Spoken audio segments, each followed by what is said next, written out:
अकबर की टूटी हुई दृष्टि। अध्याय 1। सल्तनत पर छाया एक अनजाना धुंधलका।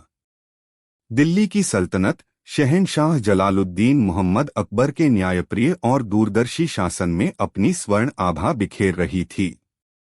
कला, साहित्य और व्यापार फल फूल रहे थे और प्रजा सुख शांति से जीवन व्यतीत कर रही थी।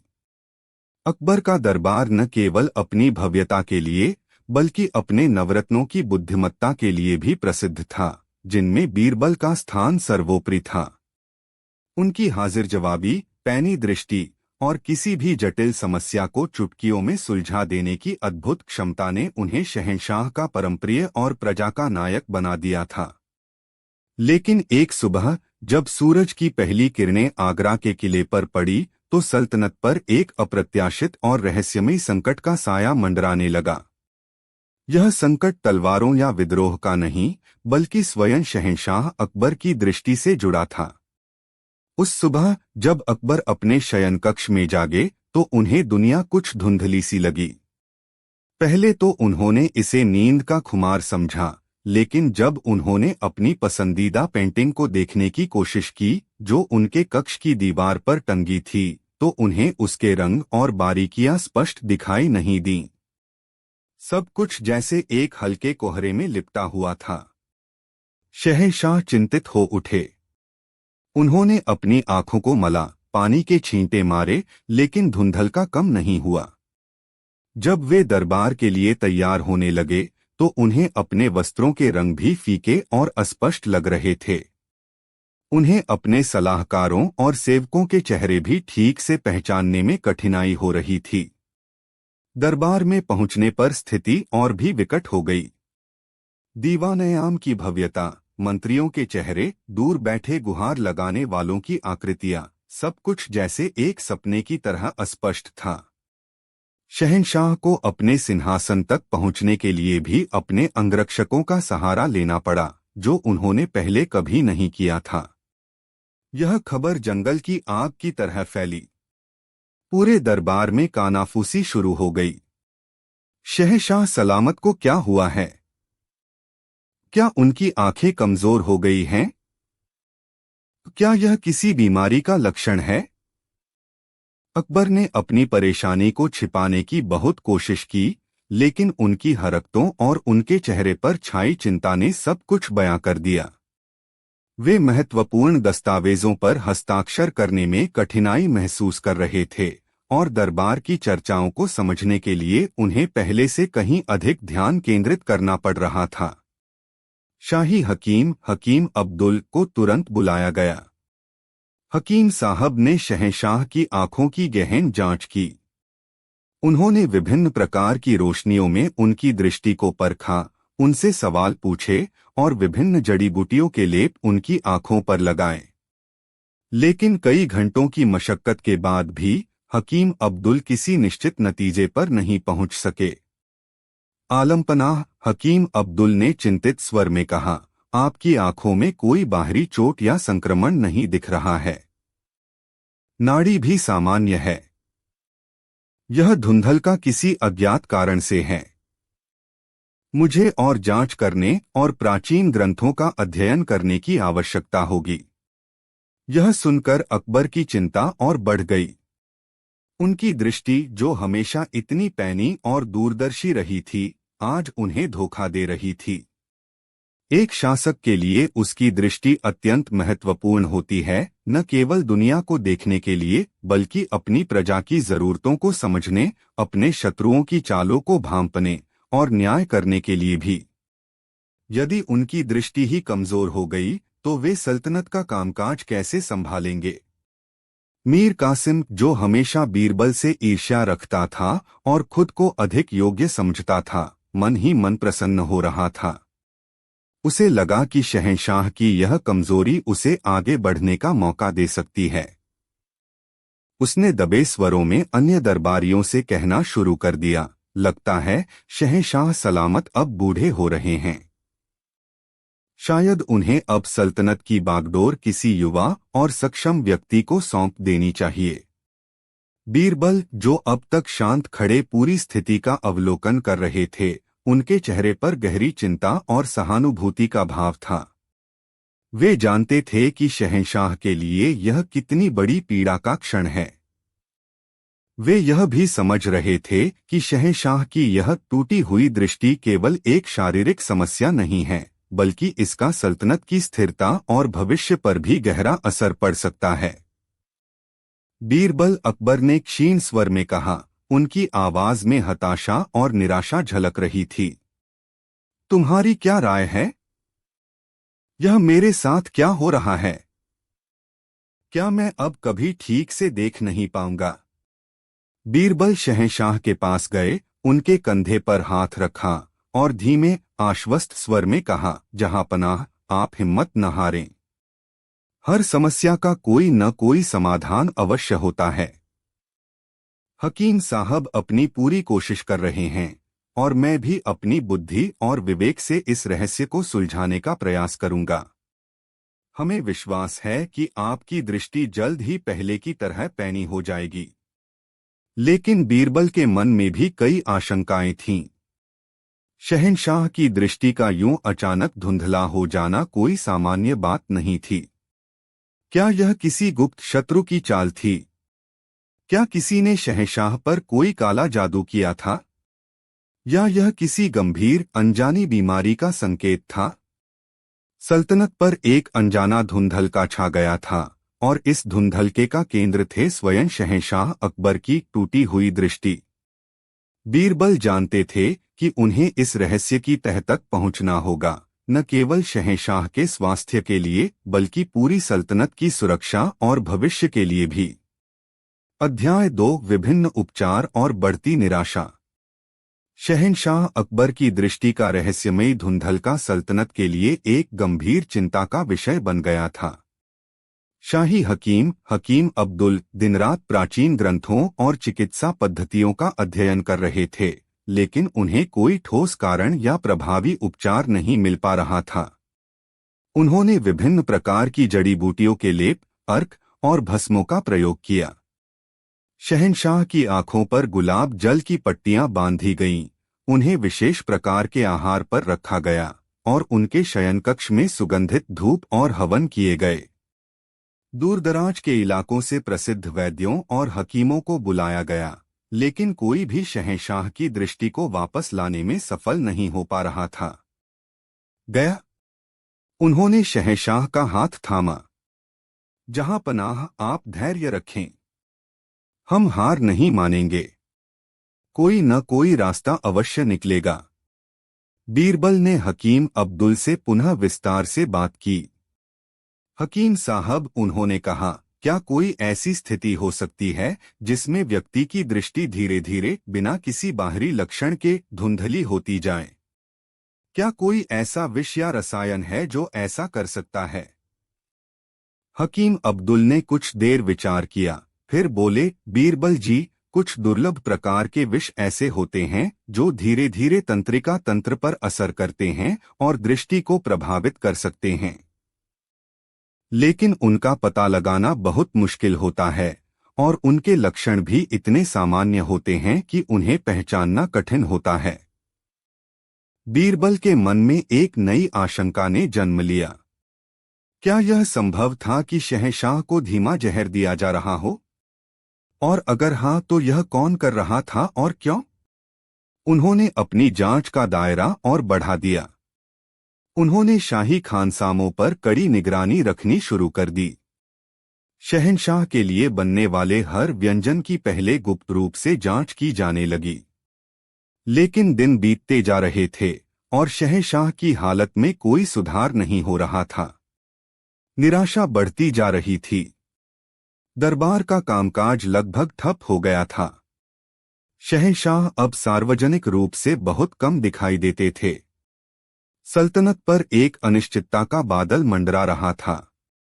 कुछ दरबारी जो शहंशाह के प्रति वफादार थे, चिंतित थे कि यदि शहंशाह की दृष्टि वापस नहीं आई तो सल्तनत का भविष्य क्या होगा। क्या उन्हें किसी शहजादे को अपना उत्तराधिकारी घोषित कर देना चाहिए? मीर कासिम और उसके साथी इस स्थिति का फायदा उठाने की पूरी कोशिश कर रहे थे। वे शहंशाह की अक्षमता का प्रचार कर रहे थे और यह साबित करने की कोशिश कर रहे थे कि सल्तनत को अब एक नए और मजबूत नेतृत्व की आवश्यकता है। बीरबल दोहरी चुनौती का सामना कर धुंधलका बढ़ता ही जा रहा था। अब शहंशाह को रंगों में भेद करना भी मुश्किल हो रहा था। दुनिया उनके लिए बेरंग और अस्पष्ट होती जा रही थी। उन्हें दरबार में बैठने, महत्वपूर्ण दस्तावेजों पर हस्ताक्षर करने और अपने मंत्रियों से सलाह-मशविरा करने में अत्यधिक कठिनाई हो रही थी। वे अक्सर अपने कक्ष में अकेले बैठे रहते, अपनी इस विवशता पर शोक करते। उनकी यह स्थिति देखकर उनके शुभचिंतक दुखी थे, जबकि उनके विरोधी जैसे कि मीर कासिम मन ही मन प्रसन्न हो रहे थे और सल्तनत में अपनी स्थिति मजबूत करने के अवसर तलाश रहे थे। अफवाहों का बाजार गर्म था। कोई कहता कि शहंशाह पर किसी दुश्मन ने जादूटोना कर दिया है, तो कोई कहता कि यह उनके किसी पुराने पाप का फल है। बीरबल इस पूरी स्थिति से अत्यंत व्यथित थे। वे न केवल अपने प्रिय शहंशाह की पीड़ा से दुखी थे, बल्कि उन्हें सल्तनत की सुरक्षा की भी चिंता थी। वे जानते थे कि एक कमजोर और दृष्टिहीन शासक दुश्मनों के लिए एक आसान निशाना हो सकता है। बीरबल ने स्वयं भी इस रहस्य को सुलझाने की कोशिशें तेज कर दी थीं। उन्होंने शाही रसोई, शहंशाह के निजी कक्ष और उन सभी स्थानों की गुप्त रूप से जांच की जहां शहंशाह अक्सर जाते थे। क्या उनके भोजन या पेय में कुछ मिलाया गया था? क्या उनके कक्ष में कोई ऐसी वस्तु थी जो उनकी आंखों को नुकसान पहुंचा रही हो? उन्होंने उन सभी लोगों से भी गुप्त रूप से पूछताछ की जो शहंशाह के निकट संपर्क में थे, उनके सेवक, उनके अंगरक्षक और उनके निजी चिकित्सक। लेकिन उन्हें कोई भी संदिग्ध सुराग नहीं मिला। एक दिन जब बीरबल शहंशाह के कक्ष में उनसे मिलने गए, तो उन्होंने देखा कि शहंशाह एक छोटी सी पुरानी लकड़ी की संदूकची को सहला रहे थे। उनकी आंखों में आंसू थे। यह क्या है जहांपनाह? बीरबल ने नरमी से पूछा। अकबर ने एक गहरी सांस ली। यह मेरे बचपन की संदूकची है, बीरबल। इसमें मेरी माँ की कुछ निशानियां हैं। आज जब मैंने इसे खोलने की कोशिश की, तो मुझे इसका छोटा सा ताला भी ठीक से दिखाई नहीं दिया। मैं अपनी ही चीजों को पहचानने में असमर्थ हो गया हूं। बीरबल का हृदय करुणा से भर रहे थे। एक ओर उन्हें शहंशाह की दृष्टि का इलाज ढूंढना था और दूसरी ओर उन्हें सल्तनत को आंतरिक षड्यंत्रों और बाहरी खतरों से भी बचाना था। समय तेजी से निकल रहा था और हर गुजरते दिन के साथ शहंशाह की टूटी हुई दृष्टि सल्तनत के लिए एक बड़ा खतरा बनती जा रही थी। अध्याय 3, एक फकीर का आगमन और एक नई उम्मीद। जैसे जैसे दिन हफ्तों में और हफ्ते महीनों में बदलने लगे, शहंशाह अकबर की दृष्टि में कोई सुधार नहीं हुआ। सल्तनत के सर्वश्रेष्ठ हकीम और वैद्य अपनी सारी विद्या आजमा चुके थे, लेकिन नतीजा शून्य था। शहंशाह लगभग पूरी तरह से अपनी दृष्टि खो चुके थे और उनका जीवन निराशा और अंधकार में डूब गया था। दरबार का कामकाज उनके विश्वासपात्र मंत्रियों, विशेषकर बीरबल, के भरोसे चल रहा था, लेकिन हर कोई जानता था कि यह स्थिति लंबे समय तक नहीं चल सकती। सल्तनत में उदासी और अनिश्चितता का माहौल था। प्रजा अपने प्रिय शहंशाह के स्वास्थ्य के लिए दुआएं कर रही थी, लेकिन उम्मीद की कोई किरण दिखाई नहीं दे रही थी। तभी एक दिन आगरा शहर के बाहरी इलाके में एक रहस्यमय फकीर के आगमन की खबर फैली। कहा जाता था कि वह फकीर सिद्ध पुरुष है और उसके पास हर बीमारी का इलाज है, हर समस्या का समाधान है। उसकी ख्याति तेजी से फैली और जल्द ही उसके पास बीमारों और दुखियारों की भीड़ जमा होने लगी। यह खबर बीरबल तक भी पहुंची। शुरुआत में उन्होंने इसे महज एक अफवाह समझा, क्योंकि ऐसे कई ढोंगी बाबा और फकीर अक्सर लोगों को ठगने के लिए प्रकट होते रहते थे। लेकिन जब कुछ ऐसे लोगों ने भी उस फकीर की चमत्कारी शक्तियों की पुष्टि की जिन पर बीरबल भरोसा करते थे, तो उनके मन में एक आशा जगी। क्या हमें इस फकीर से मिलना चाहिए? जहां पनाह, बीरबल ने शहंशाह अकबर से पूछा, जो अब अपने कक्ष में ही सीमित रहते थे। अकबर, जो लगभग हर उम्मीद खो चुके थे, ने थके हुए स्वर में कहा, क्या फायदा बीरबल? इतने बड़े बड़े हकीम और वैद्य कुछ नहीं कर पाए तो यह फकीर क्या करेगा? यह भी कोई ढोंगी ही होगा। लेकिन बीरबल ने हार नहीं मानी। जहां पनाह, उन्होंने आग्रह किया, जब सारे रास्ते बंद हो जाते हैं तो कभी कभी अनजान रास्तों पर भी चलकर देखना चाहिए। क्या पता, शायद इसी में कोई उम्मीद छिपी हो। हमें एक आखिरी कोशिश तो करनी ही चाहिए। अकबर बीरबल की बात टाल नहीं सके। उन्होंने अनिच्छा से सहमति दे दी। बीरबल स्वयं उस फकीर से मिलने गए।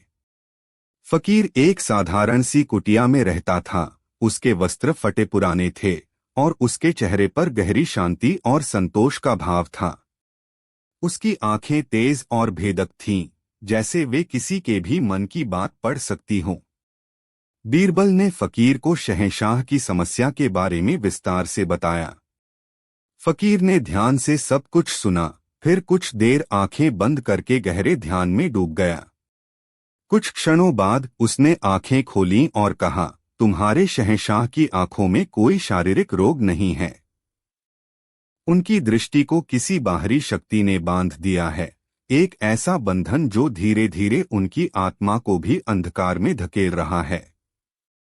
बीरबल हैरान रह गए। बाहरी शक्ति? कैसा बंधन? फकीर ने कहा, यह किसी दुष्ट व्यक्ति का किया हुआ काला जादू है, एक ऐसा षड्यंत्र जो न केवल तुम्हारे शहंशाह को अंधा बनाना चाहता है, बल्कि उनकी सल्तनत को भी हड़पना चाहता है। बीरबल के रोंगटे खड़े हो गए। तो उनका संदेह सही था। शहंशाह की यह हालत किसी बीमारी का नहीं, बल्कि एक सुनियोजित षड्यंत्र का परिणाम थी। क्या इसका कोई तोड़ है, बाबा? बीरबल ने व्यग्रता से पूछा। फकीर मुस्कुराया। हर बंधन का कोई न कोई तोड़ अवश्य होता है, पुत्र। लेकिन यह आसान नहीं होगा।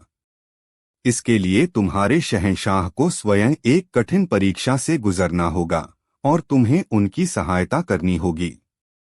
हम कुछ भी करने को तैयार हैं, बाबा, बीरबल ने कहा। बस आप हमें रास्ता बताएं। फकीर ने बीरबल को कुछ निर्देश दिए। उसने बताया कि शहंशाह को कुछ दिनों के लिए एकांतवास में रहना होगा, एक विशेष प्रकार का व्रत रखना होगा और कुछ मंत्रों का जाप करना होगा। इसके अतिरिक्त फकीर ने बीरबल को एक छोटी सी चमकती हुई जड़ी बूटी दी और कहा, इसे पीसकर पूर्णिमा की रात को, जब चांद ठीक तुम्हारे शहंशाह के सिर के ऊपर हो, उनकी आंखों में लगाना। यदि उनकी श्रद्धा सच्ची हुई और उनका मन पवित्र हुआ तो उनकी दृष्टि लौट आएगी। फकीर ने यह भी चेतावनी दी, लेकिन सावधान रहना, पुत्र। वह दुष्ट शक्ति जिसने यह बंधन लगाया है, आसानी से हार नहीं मानेगी। वह तुम्हें और तुम्हारे शहंशाह को रोकने की पूरी कोशिश करेगी। तुम्हें हर कदम पर सतर्क रहना होगा। बीरबल ने फकीर का धन्यवाद किया और वह जड़ी बूटी लेकर महल लौट आए। उनके मन में एक नई उम्मीद जगी थी, लेकिन साथ ही एक अनजाना भय भी था। यह लड़ाई अब केवल शारीरिक नहीं, बल्कि आध्यात्मिक भी होने वाली थी। उन्होंने शहंशाह अकबर को फकीर की सारी बातें बताईं। अकबर, जो पहले निराश थे, अब फकीर की बातों से कुछ आशान्वित हुए। वे हर कठिन परीक्षा से गुजरने को तैयार थे, यदि इससे उनकी दृष्टि लौट सकती थी। फकीर के निर्देशों के अनुसार शहंशाह अकबर एकांतवास में चले गए। उन्होंने कठोर व्रत रखना शुरू कर दिया और नियमित रूप से मंत्रों का जाप करने लगे। बीरबल हर पल उनके साथ रहते, उनकी देखभाल करते और उन्हें प्रोत्साहित करते। महल में यह खबर फैल गई कि शहंशाह एक विशेष अनुष्ठान कर रहे हैं। कुछ लोगों ने इसे अंधविश्वास कहकर उपहास किया, तो कुछ ने उनके शीघ्र स्वस्थ होने की कामना की। मीर कासिम और उसके साथी चिंतित थे, क्योंकि यदि शहंशाह ठीक हो गए तो उनकी योजनाएं विफल हो जाएंगी। दिन बीतते गए। शहंशाह पूरी श्रद्धा और निष्ठा के साथ अनुष्ठान कर रहे थे। बीरबल उनकी सुरक्षा के लिए पूरी तरह सतर्क थे। उन्हें लग रहा था कि कोई अदृश्य शक्ति उन्हें देख रही है, उनकी हर हरकत पर नजर रखे हुए है। आखिरकार पूर्णिमा की रात आ गई। आकाश में पूर्णचंद्र अपनी पूरी आभा के साथ चमक रहा था। बीरबल ने फकीर द्वारा दी गई जड़ी बूटी को पीसा और उसे एक छोटी सी कटोरी में रख लिया। जैसे ही मध्यरात्रि का समय आया और चांद ठीक शहंशाह के सिर के ऊपर पहुंचा, बीरबल ने कांपते हाथों से वह लेप शहंशाह की बंद आंखों पर लगाया। एक क्षण के लिए पूर्ण शांति छा गई। फिर शहंशाह के शरीर में एक हल्का सा कंपन हुआ। उन्होंने धीरे धीरे अपनी आंखें खोलीं। और फिर एक चमत्कार हुआ। अध्याय 4 दृष्टि की वापसी और षड्यंत्र का अनावरण। जैसे ही शहंशाह अकबर ने अपनी आंखें खोलीं, उनके मुंह से एक अस्फुट सी चीख निकली। कुछ क्षणों के लिए उन्हें कुछ भी समझ नहीं आया। फिर धीरे धीरे उनके सामने की धुंध छंटने लगी। रंगों ने अपनी चमक वापस पानी शुरू कर दी, आकृतियां स्पष्ट होने लगीं। बीरबल, शहंशाह ने कांपती आवाज में कहा, मुझे कुछ दिखाई दे रहा है। बीरबल की आंखों में खुशी के आंसू छलक आए। उन्होंने शहंशाह का हाथ थाम लिया। हाँ जहांपनाह, आपकी दृष्टि लौट रही है। शहंशाह ने अपने चारों ओर देखा। उन्हें बीरबल का चेहरा, अपने कक्ष की दीवारें और खिड़की से झांकता हुआ पूर्णिमा का चांद सब कुछ स्पष्ट दिखाई दे रहा था। वर्षों बाद उन्होंने दुनिया को फिर से उसकी वास्तविक सुंदरता में देखा था। यह एक चमत्कार है, बीरबल, शहंशाह ने कहा। उनकी आवाज में कृतज्ञता और आश्चर्य का भाव था। उस फकीर ने सच कहा था। अगले कुछ दिनों में शहंशाह की दृष्टि पूरी तरह से सामान्य हो गई। वे अब पहले की तरह हर चीज को साफ साफ देख सकते थे। महल में खुशी की लहर दौड़ गई। प्रजा ने जश्न मनाया। सल्तनत पर छाया अनिश्चितता का बादल छंट गया था। लेकिन बीरबल अभी शांत नहीं थे। वे जानते थे कि शहंशाह की दृष्टि का लौटना केवल आधी लड़ाई थी। अब उन्हें उस षड्यंत्रकारी का पता लगाना था जिसने शहंशाह पर यह काला जादू किया था। फकीर की चेतावनी उनके कानों में गूंज रही थी। शहंशाह के ठीक होने के बाद बीरबल ने अपनी जांच तेज कर दी। उन्हें शक था कि इस षड्यंत्र के पीछे कोई ऐसा व्यक्ति है जो शहंशाह के बहुत करीब है और जिसे महल की हर छोटी बड़ी बात का पता है। उन्होंने उन सभी घटनाओं का पुनः विश्लेषण किया जो शहंशाह की दृष्टि जाने से पहले घटी थीं। क्या कोई नई नियुक्ति हुई थी? क्या कोई बाहरी व्यक्ति महल में आया था? क्या शहंशाह के खानपान या दिनचर्या में कोई बदलाव हुआ था? तभी उन्हें एक बात याद आई।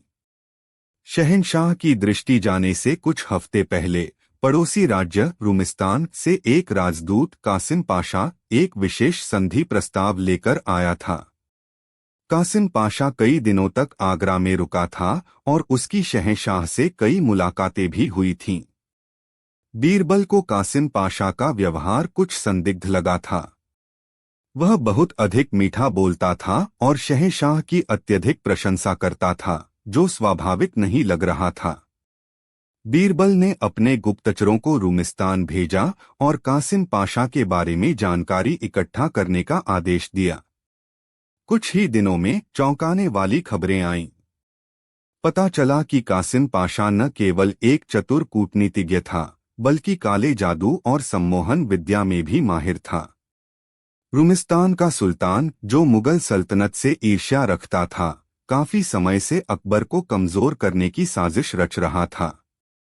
अब सारी कड़ियां जुड़ने लगी थीं। बीरबल समझ गए कि कासिम पाशा ने ही अपनी यात्रा के दौरान किसी तरह शहंशाह पर काला जादू किया था, जिससे उनकी दृष्टि धीरे धीरे चली गई। उसका उद्देश्य था कि शहंशाह के कमजोर होने पर रुमिस्तान मुगल सल्तनत पर हमला कर सके या कोई संधि कर सके। लेकिन एक सवाल अब भी बीरबल को परेशान कर रहा था। कासिम पाशा अकेला यह सब नहीं कर सकता था। उसे महल के अंदर किसी की मदद अवश्य मिली होगी। वह कौन था जिसने अपने ही शहंशाह के साथ गद्दारी की थी? बीरबल की निगाहें मीर कासिम पर टिकीं। मीर कासिम हमेशा से बीरबल का प्रतिद्वंद्वी रहा था और शहंशाह की बीमारी के दौरान उसने अपनी स्थिति मजबूत करने की पूरी कोशिश की थी।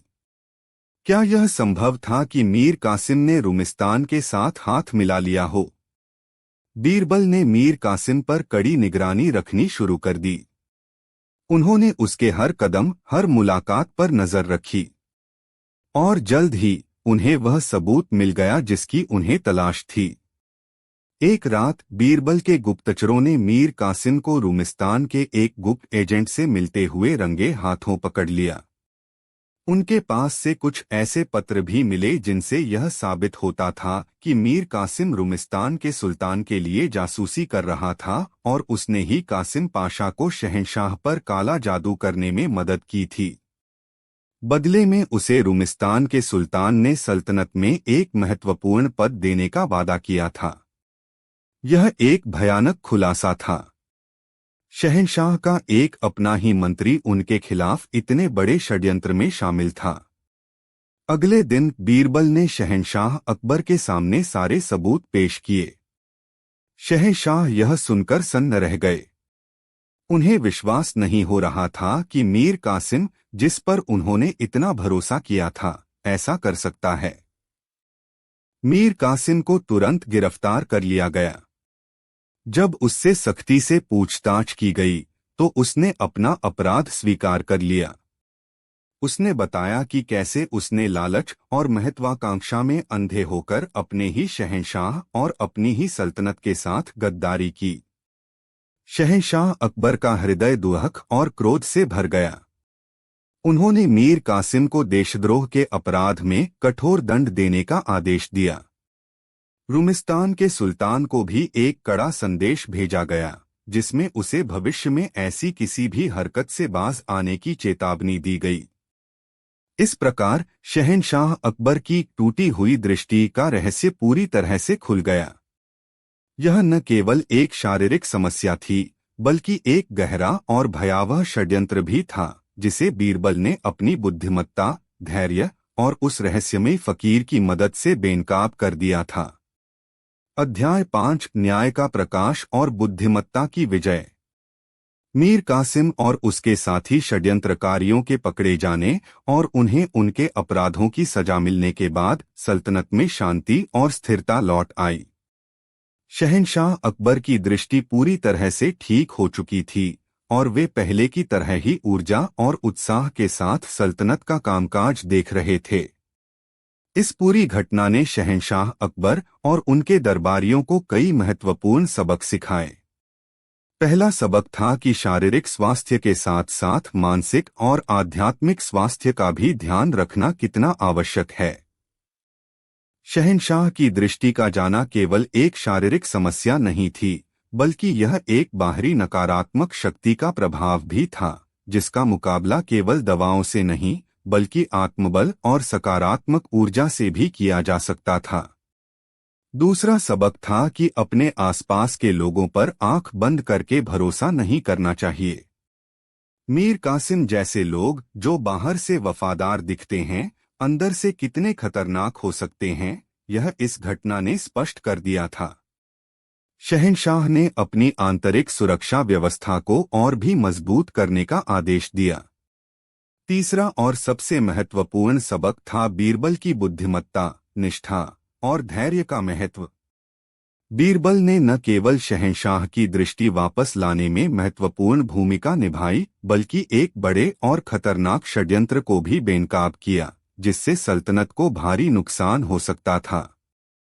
शहंशाह अकबर ने भरे दरबार में बीरबल की भूरी भूरी प्रशंसा की। बीरबल, उन्होंने कहा, तुम केवल मेरे मंत्री नहीं बल्कि चुपचाप बदलता नक्शा। अध्याय 1 सरहद पर एक अनचाहा बदला। हिंदुस्तान की उत्तर पश्चिमी सरहद, जहां मुगल सल्तनत की सीमाएं पड़ोसी राज्यों और कबीलाई इलाकों से मिलती थीं, हमेशा से ही एक संवेदनशील क्षेत्र रहा था। शहंशाह अकबर का शासनकाल अपनी स्थिरता और विस्तार के लिए जाना जाता था, लेकिन इन दूरदराज के इलाकों में शांति बनाए रखना एक सतत चुनौती थी। नक्शे पर खींची गई रेखाएं अक्सर जमीनी हकीकत से मेल नहीं खाती थीं, और छोटे मोटे सीमा विवाद आम बात थे। लेकिन पिछले कुछ महीनों से कंधार और उसके आसपास के इलाकों से कुछ ऐसी खबरें आ रही थीं जो शहंशाह अकबर और उनके दरबारियों के लिए चिंता का विषय बन गई थीं। खबरें अस्पष्ट थीं, कानाफूसी के रूप में आती थीं, लेकिन उनमें एक अजीब सी निरंतरता थी। कहा जा रहा था कि सल्तनत की सीमाएं चुपचाप बदल रही हैं। यह कोई खुला आक्रमण या युद्ध नहीं था। कोई सेना सीमा पार नहीं कर रही थी, कोई किले पर कब्जा नहीं किया जा रहा था, बल्कि यह एक धीमा, लगभग अदृश्य प्रक्रिया थी।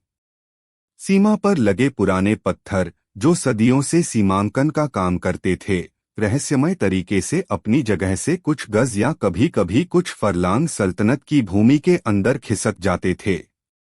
कहीं कोई छोटी सी नदी, जो पहले सीमा मानी जाती थी, अपना रास्ता बदलकर सल्तनत के कुछ गांवों को दूसरी तरफ कर देती थी। कहीं कोई कबीलाई सरदार, जो पहले मुगल सल्तनत के प्रति वफादार था, अब दबे-छिपे पड़ोसी शासक की अधीनता स्वीकार करने लगा था। शुरुआत में इन खबरों को स्थानीय अधिकारियों की लापरवाही या प्राकृतिक परिवर्तनों का परिणाम मानकर नजरअंदाज कर दिया गया। लेकिन जब ऐसी घटनाएं बढ़ने लगीं और उनकी प्रकृति अधिक सुनियोजित लगने लगी, तो दिल्ली दरबार में चिंता की लकीरें उभरने लगीं। शहंशाह अकबर ने अपने सबसे विश्वसनीय गुप्तचरों को इन इलाकों में भेजा। उनकी रिपोर्टों ने प्रारंभिक संदेहों की पुष्टि की। नक्शा वाकई बदल रहा था, और यह कोई प्राकृतिक घटना नहीं थी। इसके पीछे किसी की सोची समझी चाल थी। यह क्या हो रहा है? अकबर ने अपने नवरत्नों से भरे दरबार में पूछा। उनका चेहरा गंभीर था। हमारी सीमाएं, हमारी जमीन हमारी आंखों के सामने खिसक रही है, और हमें पता भी नहीं चल रहा। यह कौन सी नई रणनीति है? मंत्रीगण एक दूसरे का मुंह देखने लगे। यह एक अभूतपूर्व स्थिति थी। वे तलवारों और तोपों से लड़ना जानते थे, संधियां और समझौते करना जानते थे, लेकिन इस चुपचाप बदलते नक्शे का सामना कैसे किया जाए, यह उनकी समझ से परे था। मीर बख्शी, सेना प्रमुख जफर खान ने कहा, आलमपनाह, हमें तुरंत उन इलाकों में सैन्य टुकड़ियां भेजनी चाहिए और अपनी सीमाओं को पुनः स्थापित करना चाहिए। जो कोई भी इस गुस्ताखी के पीछे है, उसे सबक सिखाना होगा। दीवाने खालसा राजस्व मंत्री इनायत उल्लाह खान ने किया, लेकिन मीर बख्शी, हम किससे लड़ेंगे? कोई दुश्मन तो सामने नहीं है। यह तो एक अदृश्य शत्रु है जो छाया में काम कर रहा है।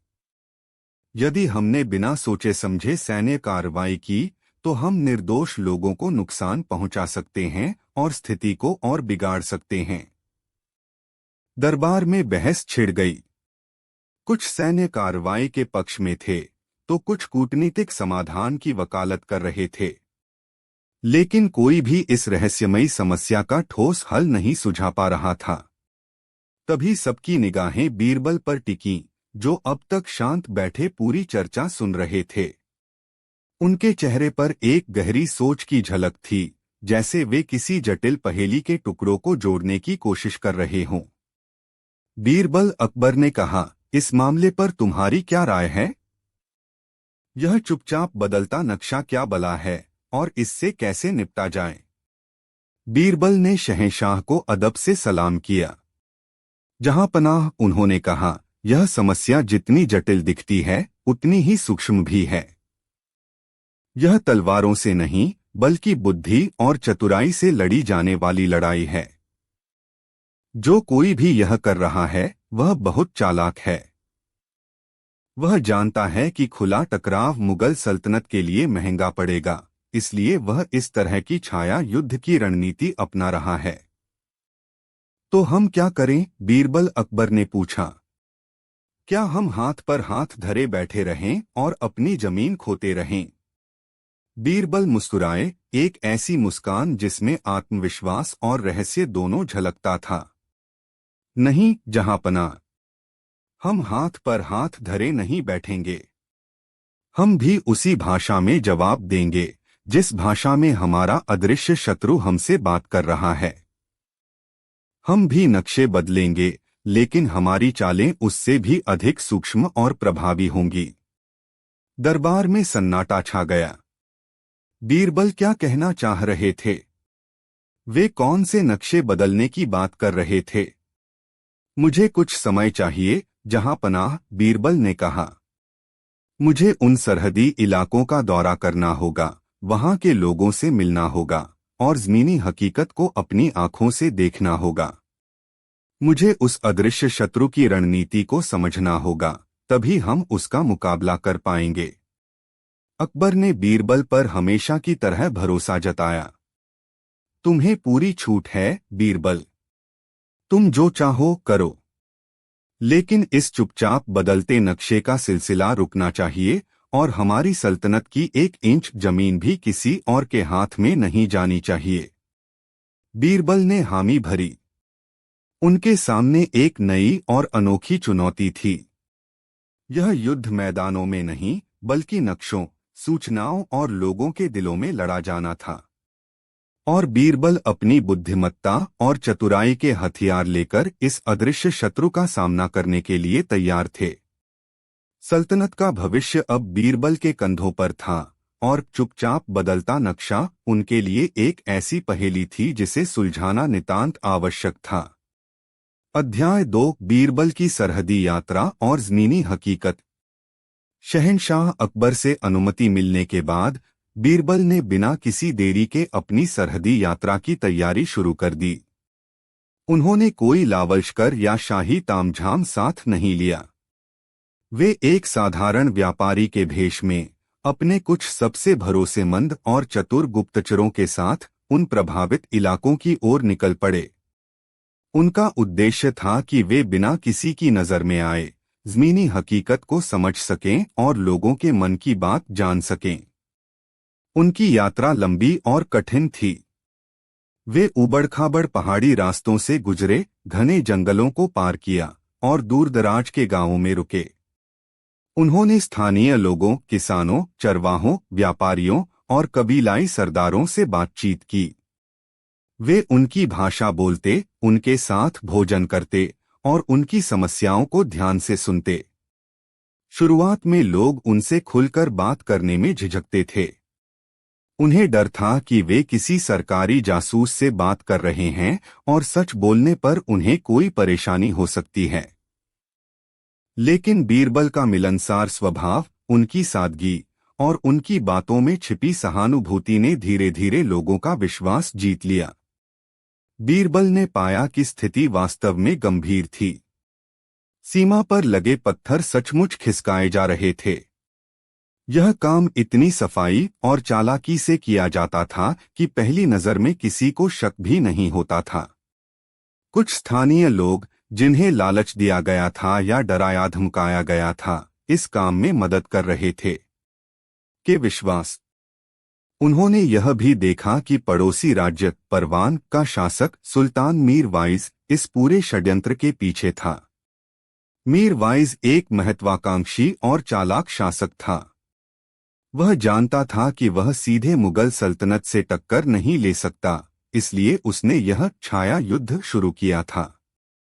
उसका उद्देश्य था कि धीरे धीरे, बिना किसी शोर शराबे के, मुगल सल्तनत की उपजाऊ भूमि और महत्वपूर्ण व्यापार मार्गों पर कब्जा कर लिया जाए। मीर वाइज के जासूस और एजेंट इन इलाकों में सक्रिय थे। वे लोगों के बीच फूट डाल रहे थे, उन्हें मुगल सल्तनत के खिलाफ भड़का रहे थे और उन्हें अपनी ओर मिलाने के लिए धन और पद का लालच दे रहे थे। कुछ कमजोर और लालची कबीलाई सरदार उनके झांसे में आ भी गए थे।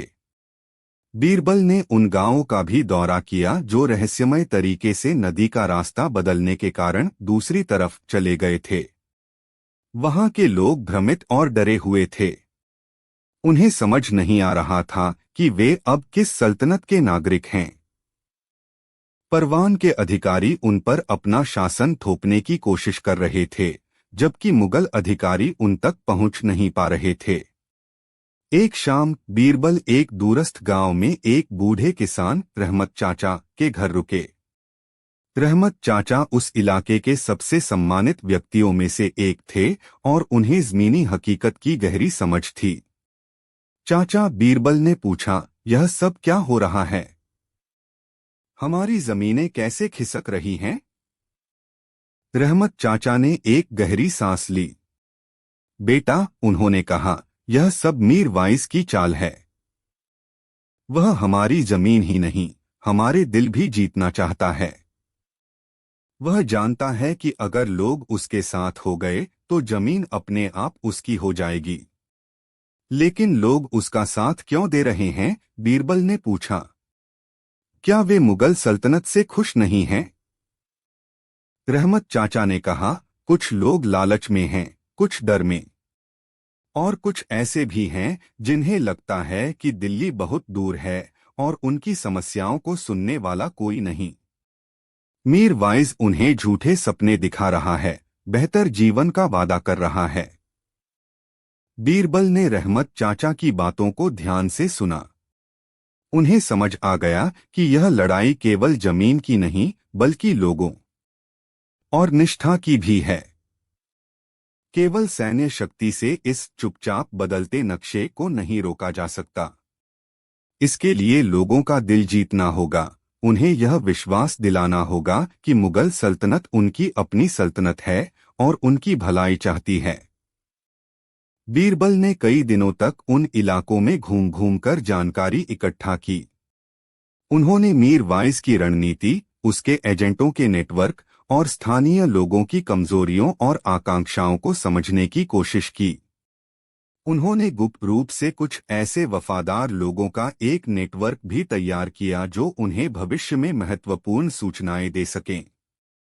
अपनी यात्रा के अंत में बीरबल के पास एक स्पष्ट तस्वीर थी कि क्या हो रहा है और क्यों हो रहा है। उनके मन में इस अदृश्य शत्रु का मुकाबला करने की एक योजना भी आकार लेने लगी थी। यह योजना तलवारों और तोपों पर नहीं बल्कि बुद्धिमत्ता, कूटनीति और लोगों के दिलों को जीतने पर आधारित थी। जब बीरबल दिल्ली वापस लौटे तो वे पहले से अधिक गंभीर और दृढ़ निश्चयी लग रहे थे। उनके पास केवल समस्याएं नहीं थीं, बल्कि उनके समाधान भी थे।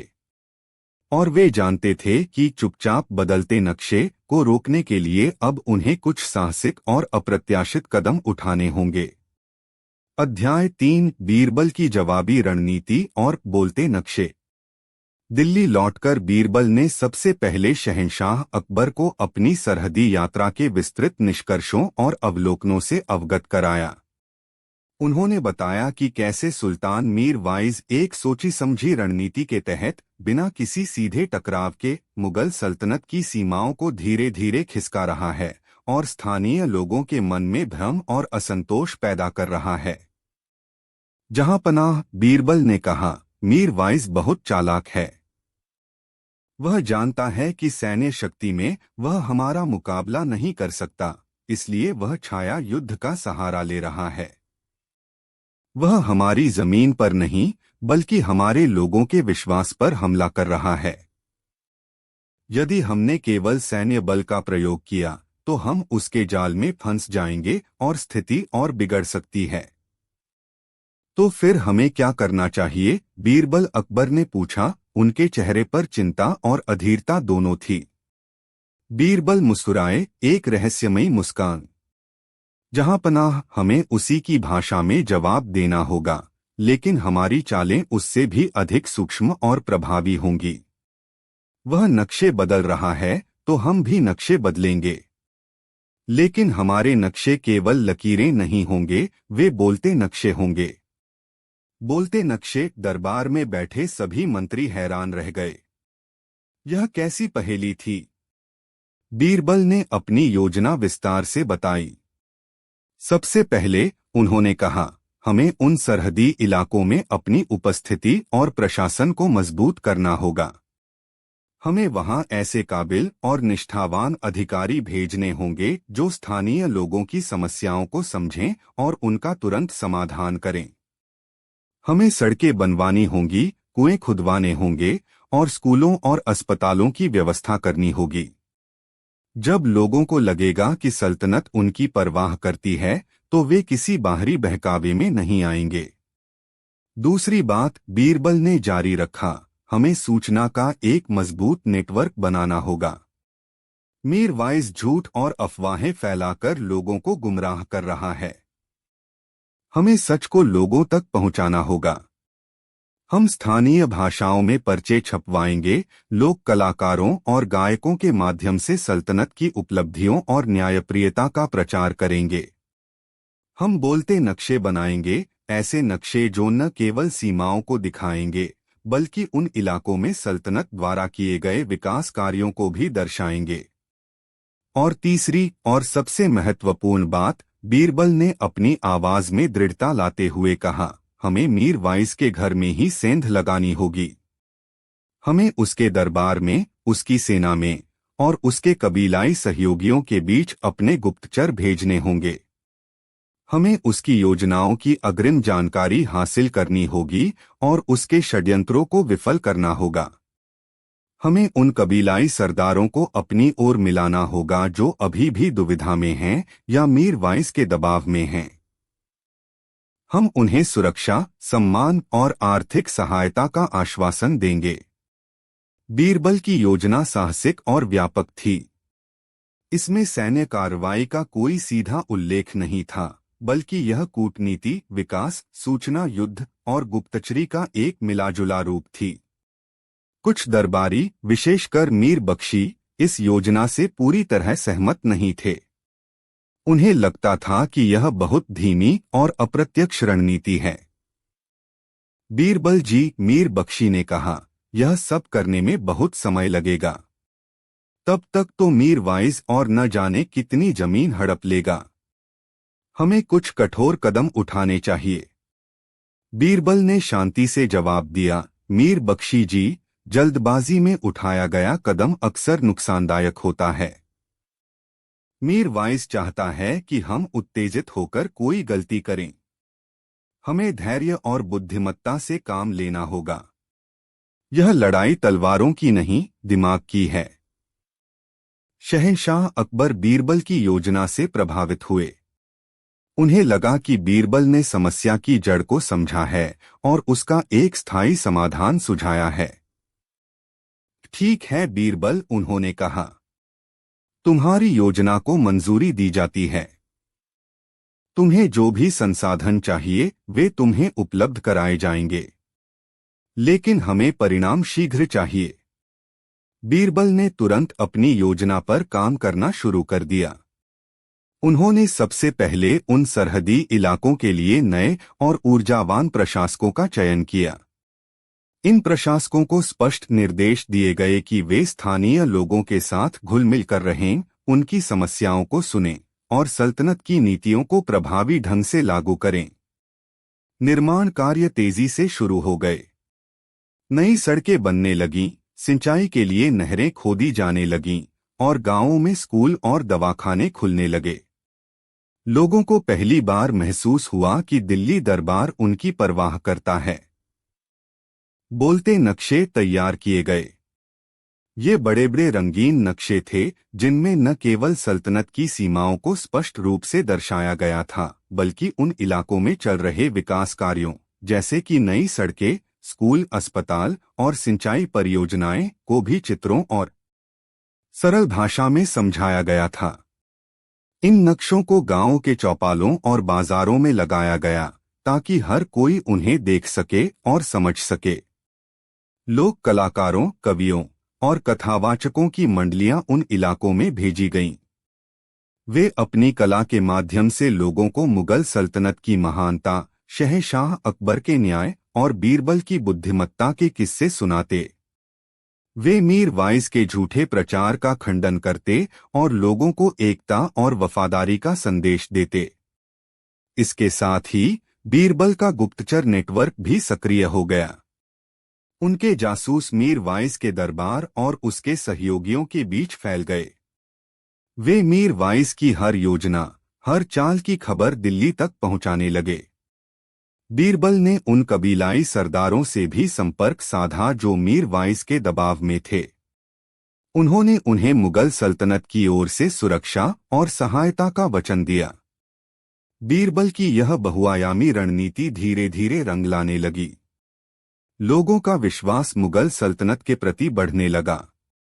मीर वाइस का प्रभाव कम होने लगा। चुपचाप बदलता नक्शा अब उतनी आसानी से नहीं बदल पा रहा था, क्योंकि अब लोग स्वयं अपनी सीमाओं की रक्षा करने लगे थे। लेकिन मीर वाइस इतनी आसानी से हार मानने वाला नहीं था। उसे एहसास हो गया था कि बीरबल उसकी चालों को समझ चुका है और उसका मुकाबला कर रहा है। अब उसने अपनी रणनीति बदलने का फैसला किया। वह जानता था कि अगर उसे बीरबल को रोकना है तो उसे कोई बड़ा और अप्रत्याशित कदम उठाना होगा। सरहद पर एक नया और अधिक खतरनाक अध्याय शुरू होने वाला था।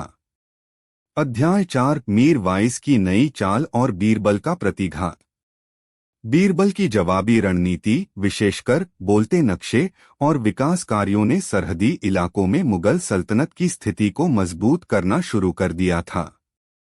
स्थानीय लोगों का विश्वास लौट रहा था और सुल्तान मीर वाइस का प्रभाव कम हो रहा था। सीमा पर पत्थरों का खिसकना और नदियों का रास्ता बदलना अब उतना आसान नहीं रह गया था, क्योंकि लोग स्वयं जागरूक हो गए थे और किसी भी संदिग्ध गतिविधि की सूचना तुरंत मुगल अधिकारियों को दे देते थे। मीर वाइस इस बदलाव से बौखला गया। उसे एहसास हो गया था कि बीरबल उसकी छाया युद्ध की रणनीति को समझ चुका है और उसका प्रभावी ढंग से मुकाबला कर रहा है। अब उसे अपनी चाल बदलनी थी। वह जानता था कि अगर उसे बीरबल को और मुगल सल्तनत को रोकना है तो उसे कुछ ऐसा करना होगा जो अप्रत्याशित हो और जिससे बड़ा भ्रम पैदा हो।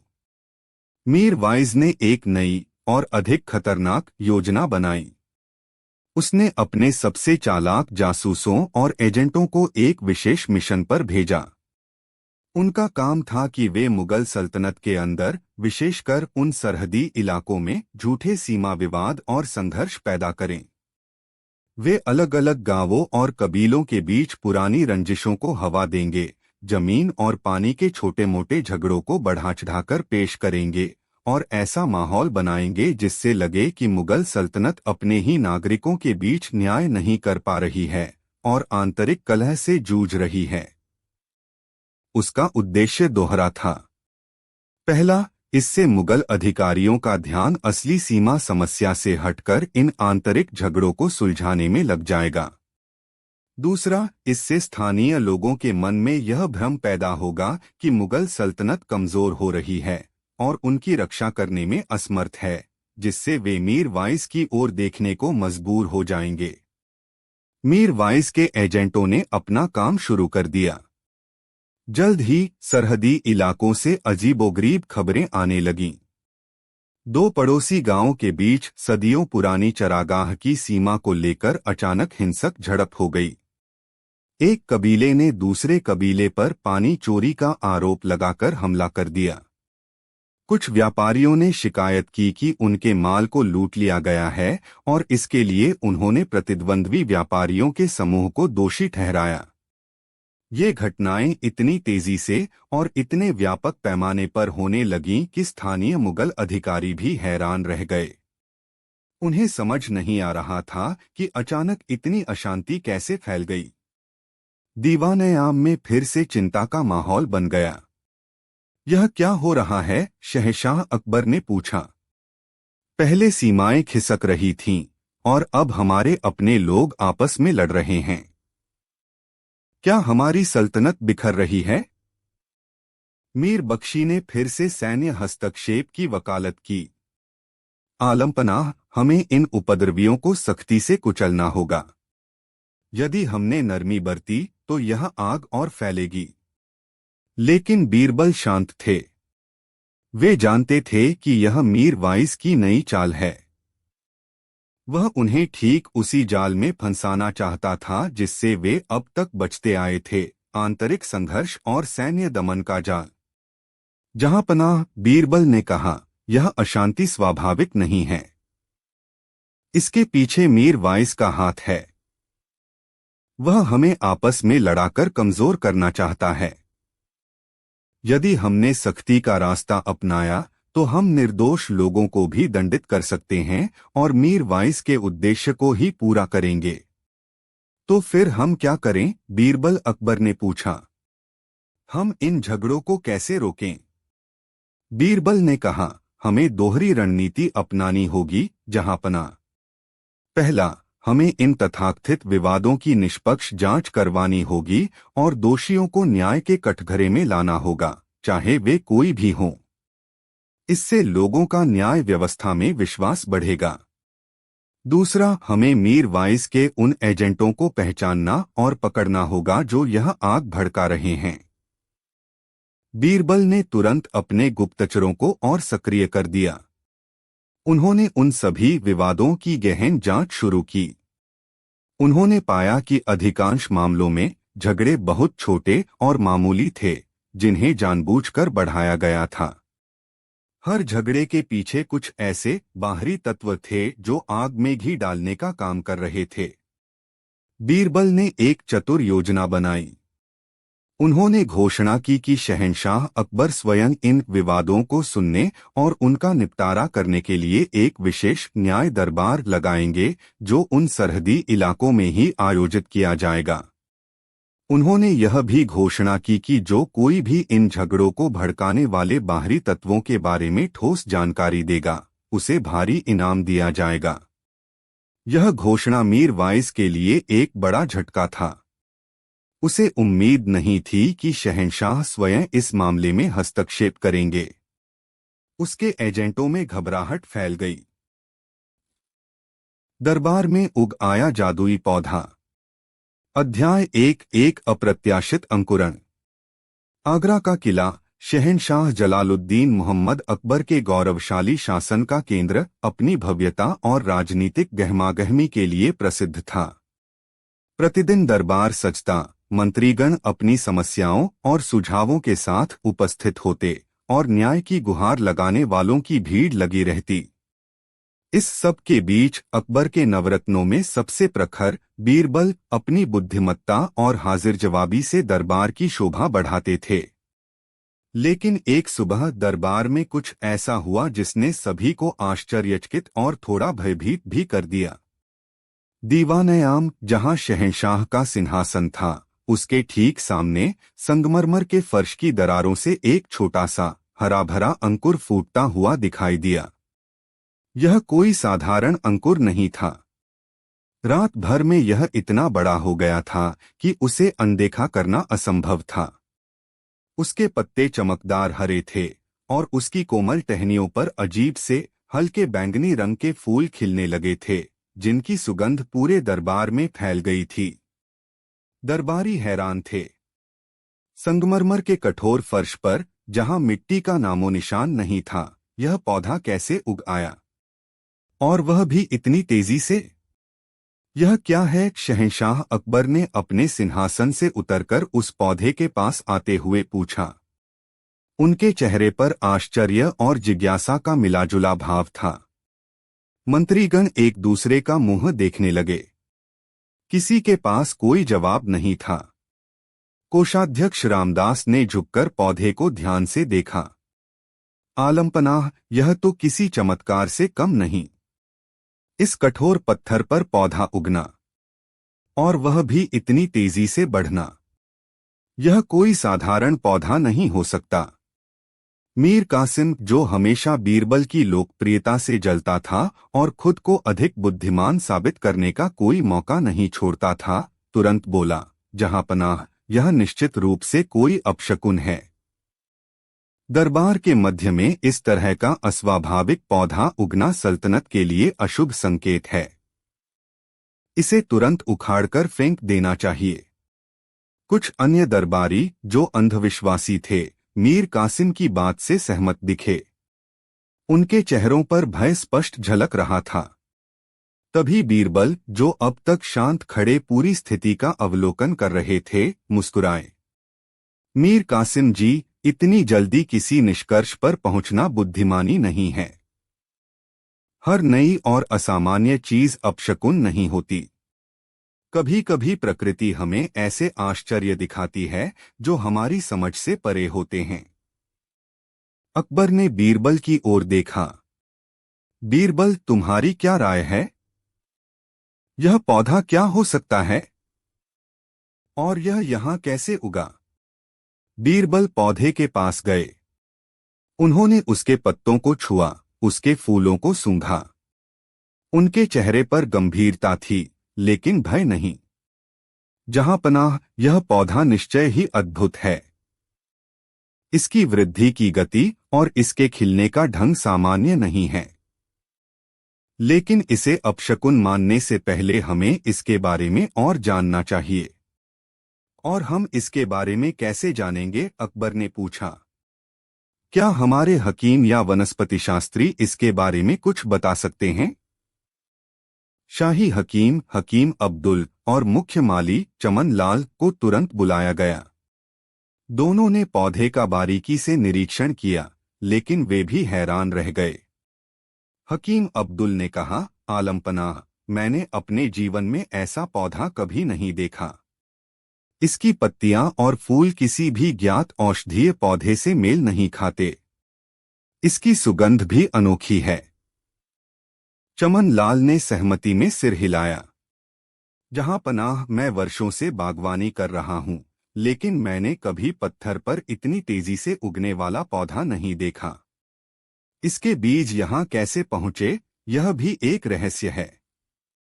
अब दरबार में और भी अधिक बेचैनी फैल गई। अगर सल्तनत के सबसे ज्ञानी लोग भी इस पौधे के बारे में कुछ नहीं जानते, तो यह निश्चय ही कोई रहस्यमयी और शायद खतरनाक चीज थी।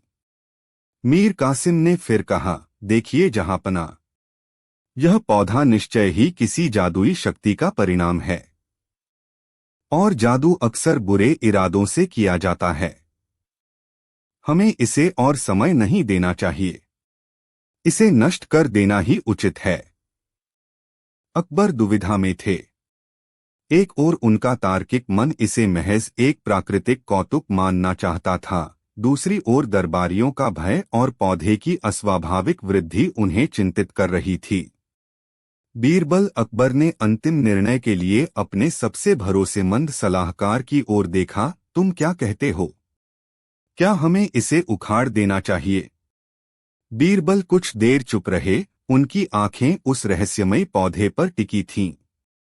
फिर उन्होंने कहा, जहांपनाह, किसी भी अज्ञात वस्तु को नष्ट करने से पहले उसे समझने का प्रयास करना चाहिए। हो सकता है यह पौधा हमारे लिए कोई संदेश लेकर आया हो, या इसमें कोई ऐसा गुण हो जो हमारे लिए लाभकारी हो। लेकिन अगर यह खतरनाक हुआ तो? एक दरबारी ने आशंका जताई। बीरबल मुस्कुराए। खतरे का पता भी तो तभी चलेगा जब हम उसकी जांच करेंगे। मेरा सुझाव है कि हम इस पौधे को कुछ और समय दें। हम इस पर कड़ी निगरानी रखेंगे।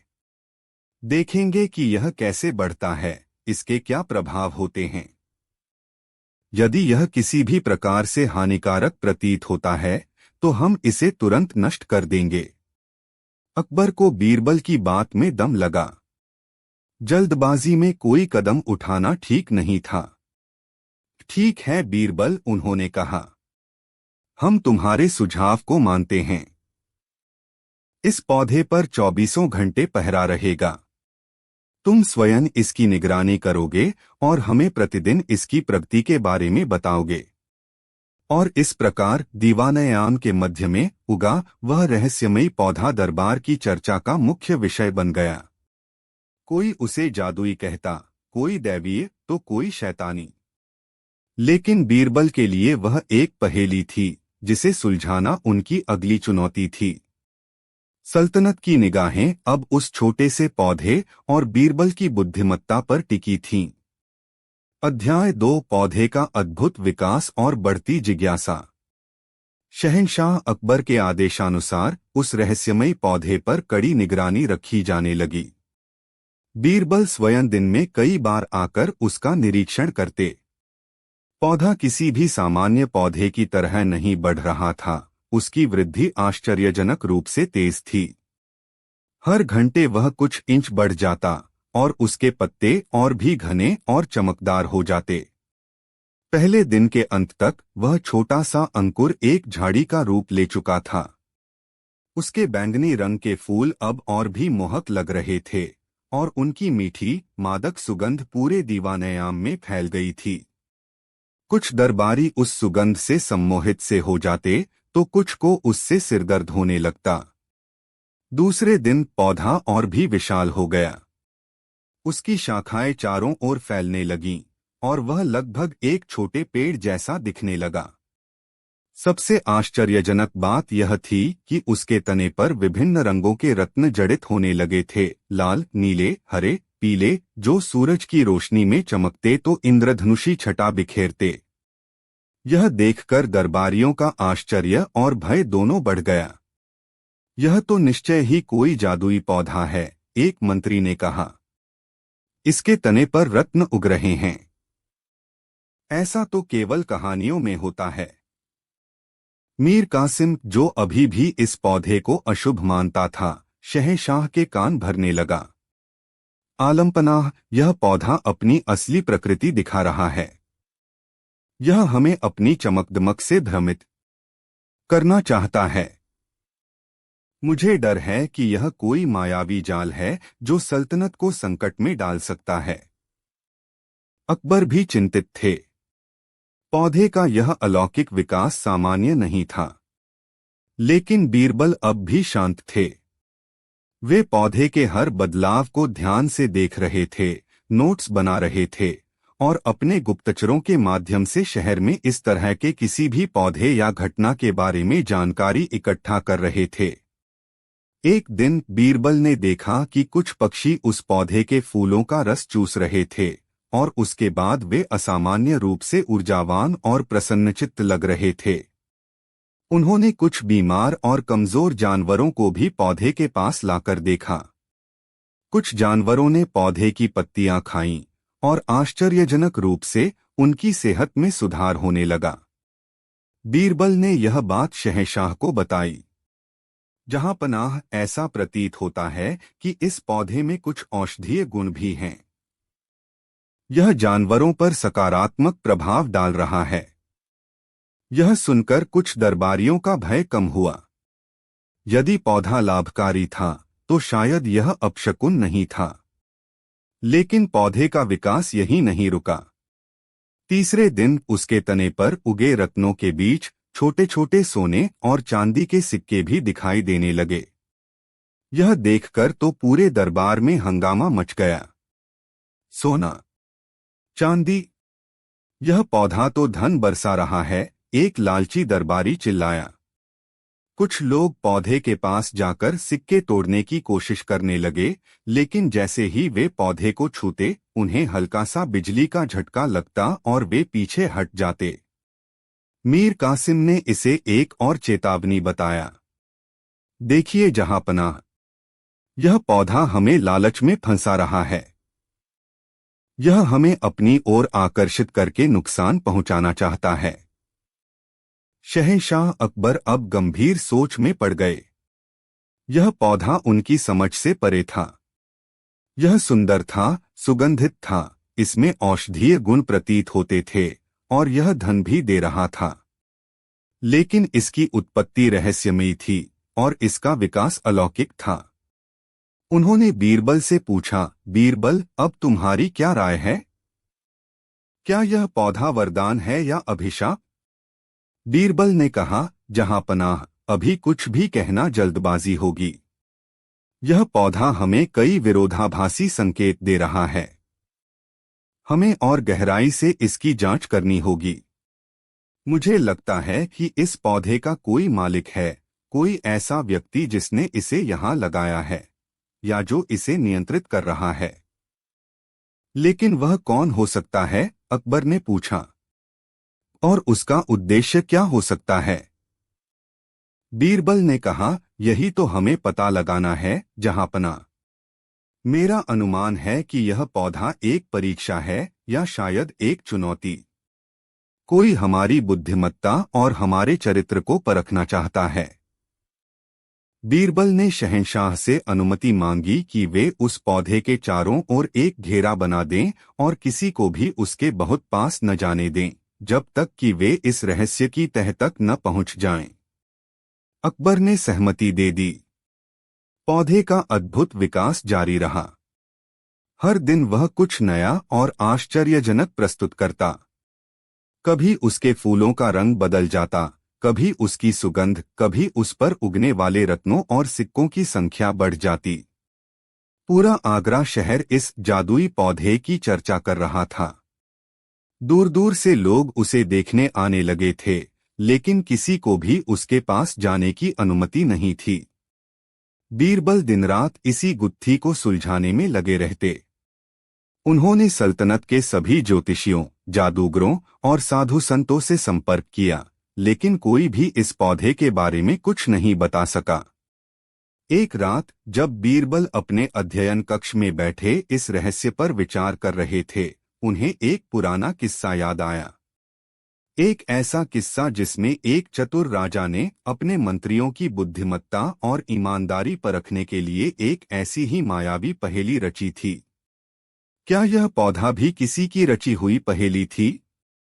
और अगर हाँ, तो इसे रचने वाला कौन था और वह क्या चाहता था? बीरबल के मन में एक योजना आकार लेने लगी थी।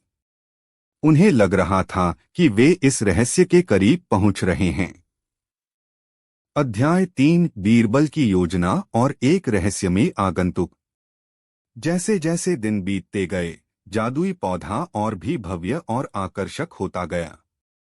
उसकी शाखाएं दीवाने आम की छत को छूने लगी थीं, और उस पर लगे रत्न और सिक्के इतने अधिक हो गए थे कि उनकी चमक से आंखें चौंधिया जाती थीं।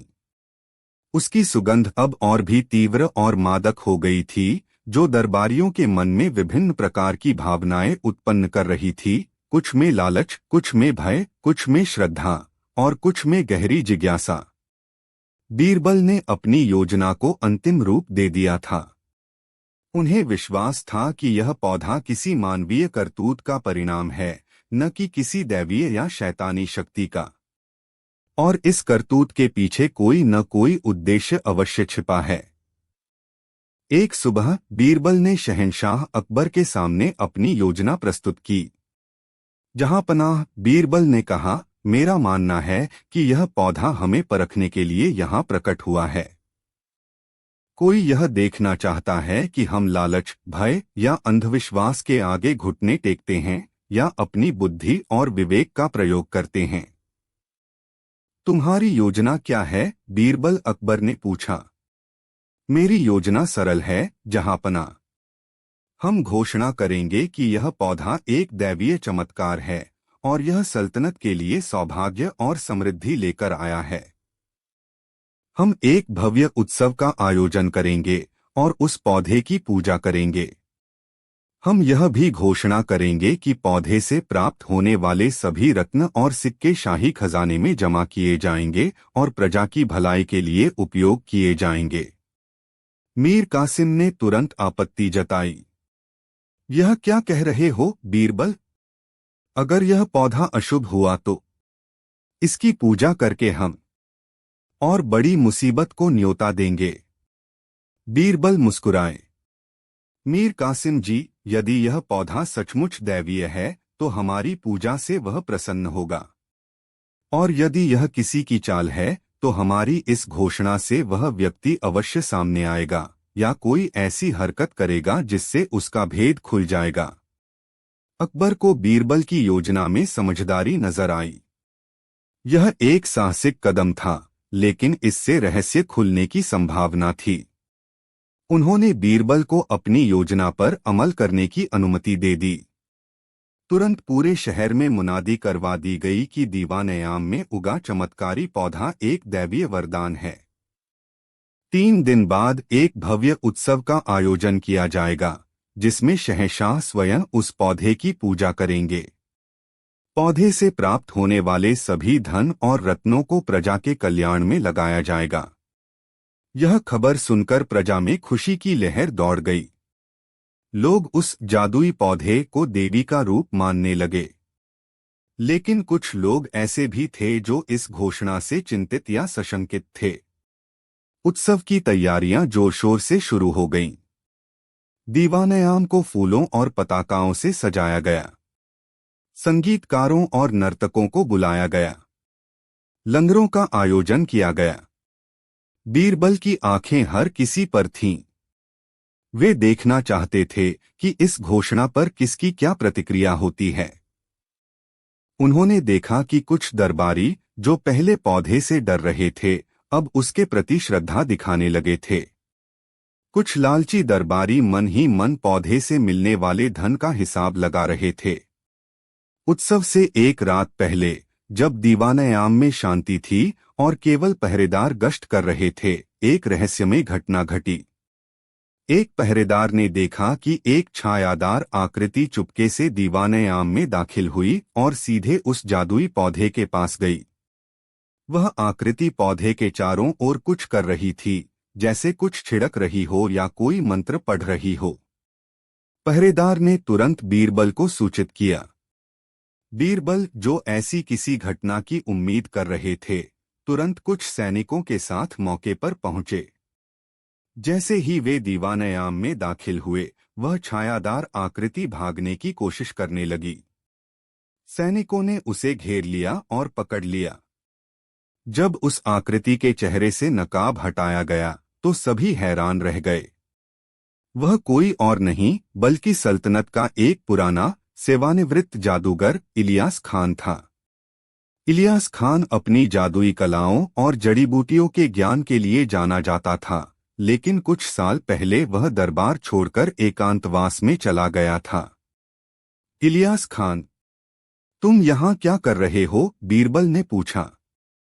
और इस पौधे के साथ तुम्हारी क्या साठगांठ है?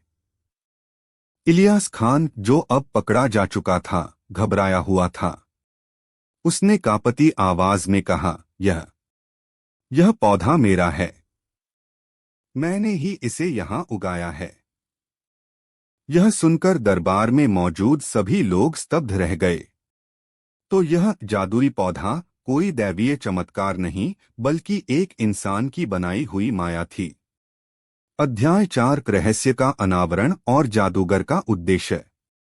जादूगर इलियास खान की स्वीकारोक्ति ने दरबार में सनसनी फैला दी। वही पौधा जिसे लोग दैवीय चमत्कार या अपशकुन समझ रहे थे, वह एक मनुष्य की बनाई हुई रचना थी। शहंशाह अकबर, जो अब तक इस रहस्य से उलझे हुए थे, अब क्रोधित भी थे और हैरान भी। इलियास खान, अकबर ने गरजती आवाज में कहा, तुम्हारी यह धृष्टता! तुमने पूरे दरबार को, पूरी सल्तनत को धोखे में रखा। इस छल का क्या उद्देश्य था तुम्हारा? इलियास खान भय से कांप रहा था।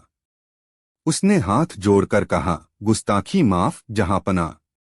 मेरा उद्देश्य किसी को धोखा देना या सल्तनत को नुकसान पहुंचाना नहीं था। मैं तो बस क्या? बीरबल ने कड़ाई से पूछा। सच सच बताओ, वरना अंजाम अच्छा नहीं होगा। इलियास खान ने गहरी सांस ली और कहना शुरू किया, जहांपनाह, मैं वर्षों से एकांत में रहकर प्रकृति के रहस्यों और जड़ी बूटियों का अध्ययन कर रहा था। मैंने एक ऐसा बीज विकसित किया जो किसी भी सतह पर बिना मिट्टी और पानी के अत्यंत तेजी से उग सकता है। यह पौधा न केवल सुंदर और सुगंधित है, बल्कि इसमें कुछ औषधीय गुण भी हैं। और हाँ, विशेष रसायनों और मंत्रों के प्रभाव से यह अपने तने पर आभासी रत्न और सिक्के भी उत्पन्न कर सकता है। लेकिन तुमने इसे दरबार के मध्य में क्यों उगाया? अकबर ने पूछा। और यह सब चमकदमक, यह धन का दिखावा, इसका क्या प्रयोजन था? इलियास खान ने कहा, जहां पनाह, मैं अपनी इस खोज को दुनिया के सामने लाना चाहता था। मैं देखना चाहता था कि लोग इस अद्भुत रचना को देखकर क्या प्रतिक्रिया देते हैं। क्या वे इसकी सुंदरता और इसके गुणों को पहचानते हैं या केवल इसकी बाहरी चमकदमक और धनदौलत के लालच में पड़ जाते हैं? और तुमने हमें क्या पाया? इलियास खान, बीरबल ने पूछा। उनकी आंखों में एक पैनी चमक थी। इलियास खान ने सिर झुका लिया।